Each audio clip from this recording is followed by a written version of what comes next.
কৃষ্ণবর্ণ। মহাকালীর অমোঘ খড়গের মতো থেকে থেকে ঝলসে উঠছে বিদ্যুৎ। সময়ের গম্ভীর রঙ্গরু বাজছে মেঘমন্দ্র স্বরে। সমস্ত চরাচর থেকে নিরুদ্দেশ হয়েছে আলোর সামান্যতম আভাস।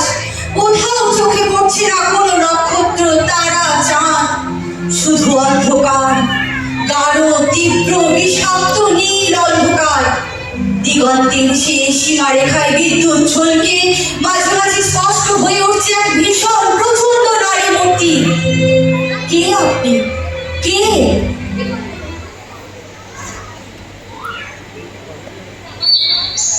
জননী, জন্ম জন্মান্তরে, কাল হতে কালান্তরে, যুগে যুগে আমি জননী, আমি উৎস, আমি সৃষ্টি, কোটি কোটি ছায়া পথন, আমি গ্রহ নক্ষত্র পুঞ্জ মধ্যে, আমি প্রাণ, আমি শব্দ, আমি অঙ্কুর, আমি বীজ মন্ত্র, আমি জীবন, এই অসভ্য রূপরাশি। হ্যাঁ, আমি সুন্দর, আমি মাতৃ হৃদয় উৎসারিত স্নেহ, সমুদ্রে আমি তরঙ্গমালা, আকাশে আমি চন্দ্র সূর্য, মানব মনের গভীর আমি প্রেম,